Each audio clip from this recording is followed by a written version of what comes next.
In my early years, around the age of 7, I lived in an old house with a peculiar feature, an entire floor dedicated solely to my room. It wasn't your typical bedroom. It felt more like an extension of the attic, resembling a closet-type room. Interestingly, the previous owners had used it as a playroom for their daughters. This unique space also boasted a sizable closet door connected to the attic, elevated so one had to climb a set of wooden stairs to access it. This closet, adorned with a large sliding door, was a treasure trove of my childhood toys and various items.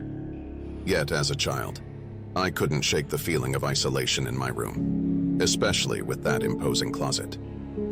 One fateful night, after watching a particularly scary movie with my family, I heard a toy fall over in the closet.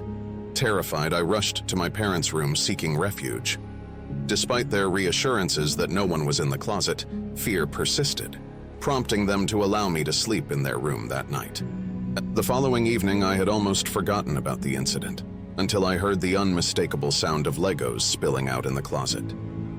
Once again, I sought solace in my parents' room, recounting the eerie occurrence.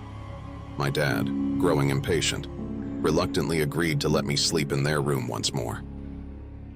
The next day, investigating the closet, my mom and I discovered a pile of Legos on the floor, proof, as I believed, that someone had been in my closet. However, my mom dismissed it as a mere accident. That night, my dad, fed up with my nonsense, locked his door, leaving me alone in my room.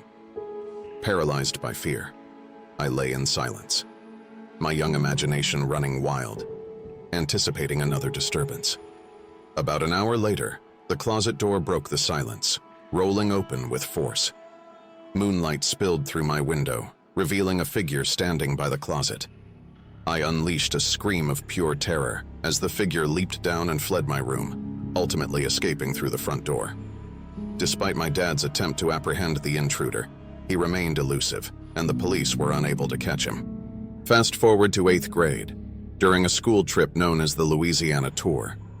We visited Myrtle's plantation, famed as one of the most haunted places in the country. While standing in a room with my classmates engrossed in the tour guide's tales, I started hearing piano-like keys being struck. Perplexed, I searched for the source, unable to find a piano. When I asked my friends if they heard it, the mystery deepened. When somebody goes hunting, they're normally right smack in the middle of a forest or the woods, completely devoid of other people. It seems like the perfect setting for a horror story, right?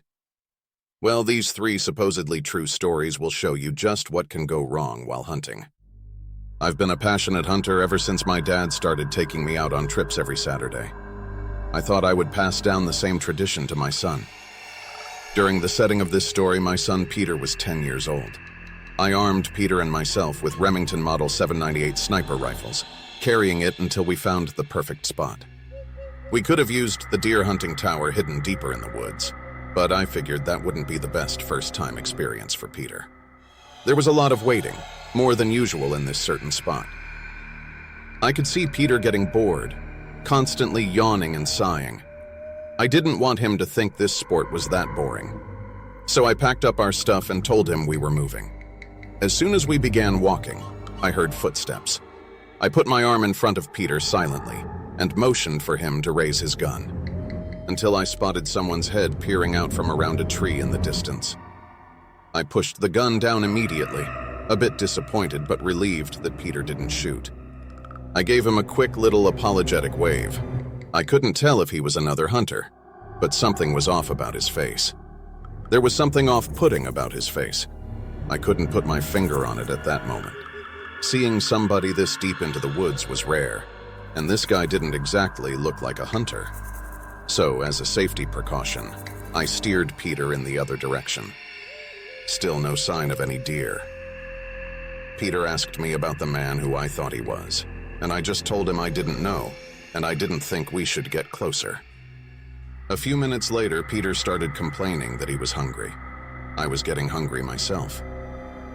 While eating my sandwich, I heard footsteps again in the distance. Peter picked up his rifle and I lowered it again. The same man from before was peering out from another tree. I told Peter to wait there while I began to walk over to the man, trying to emotionally prepare myself to confront him. About halfway over, I stopped and thought to myself, what the hell am I doing? My son is right over there. I turned around and hurried back to Peter, telling him it was time to go. If you had your son in the middle of the woods and you thought you were being stalked, odds are you would just want to get out of there too. We were not running. We were merely walking back to the road. I was mentally waiting for a twig to snap or a leaf to crunch from behind us. And when it happened, I nudged Peter to go along ahead. I angrily turned around and stormed towards the man who was once again peering from behind a tree. Ever since Snapchat implemented that new Snap Maps feature, it has let you stalk any of your friends' locations. Snapchat is a huge thing in high school these days. If you don't have one, your friends will likely question why not. For some reason, I used to have it enabled. Maybe I just liked my friends to see that I was busy a lot, or something dumb. One cold December day, I got a friend request from Zach Meister. He was one of those socially awkward kids, and something always felt off about him. I added him back, and that's when things got weird. I waited a few hours to show disinterest, but when I finally opened it, there was a picture of me in the lunchroom, and a video of me leaving, captioned, "Cute lol."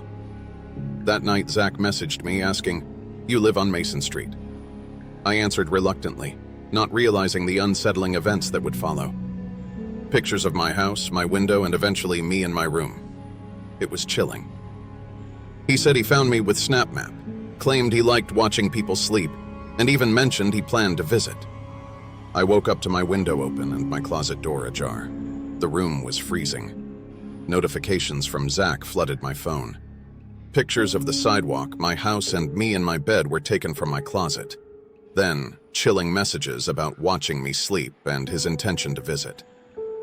The situation escalated, leading to the involvement of the police and school authorities.